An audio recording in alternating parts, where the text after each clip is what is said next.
like to take you back to the day when you first heard about the news about Osama bin Laden's death.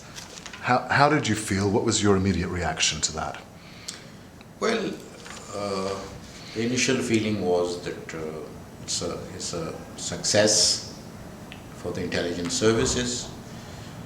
But when the details came out, I certainly felt very disappointed because I realized that the United States had acted alone, unilaterally, without taking on board Pakistan's armed forces, the government, the armed forces, and the ISI. I was also very much surprised to know that Osama bin Laden should be in a place like Abbottabad. And of course, I do not think that he could have been there for 5 years, because I think that would have been very uncharacteristic of the way Al-Qaeda and its leadership have been operating in the tribal area.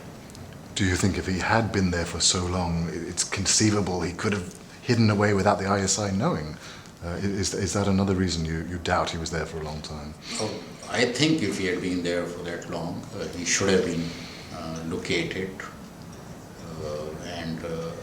because the ISI has been very effectively locating other Al-Qaeda leaders in various parts of Pakistan.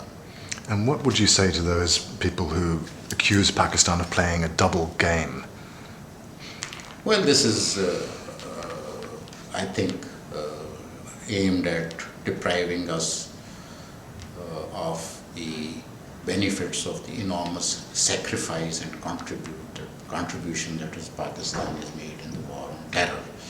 I do not think Pakistan has played a double game. The fact that we have had so many successes in the war on terror, and the fact that we have sacrificed more than 35,000 lives cannot be a double game. And finally, those people who say that Pakistan and the ISI in particular continue to have links with the Afghan Taliban, what is your response to those accusations? It depends on what they say. What do they mean by links? For example, you find every day there is a news item that there have been secret talks between Taliban leader in Qatar and in Saudi Arabia and in many other places.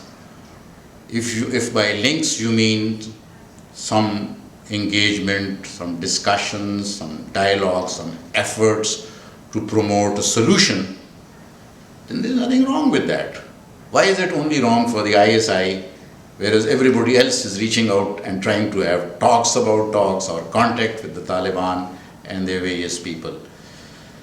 If the insinuation is that Pakistan is in contact with the Taliban to promote any form of violence in Afghanistan, that is absolutely wrong, because it was the policy of the state of Pakistan in 9/11, post 9/11, that Pakistan will stand with the international community against all forms of terrorism.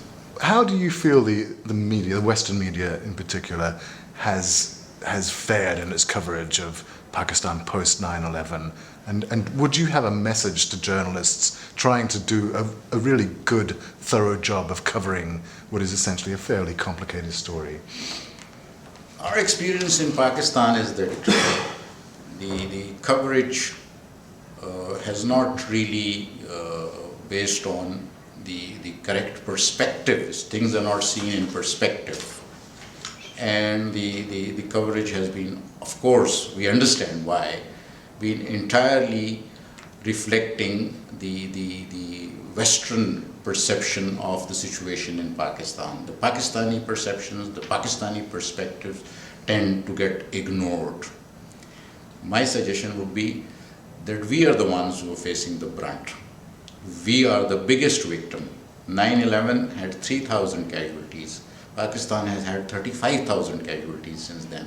I think it is very critical that the Pakistani perspective on the war on terror is given the right projection.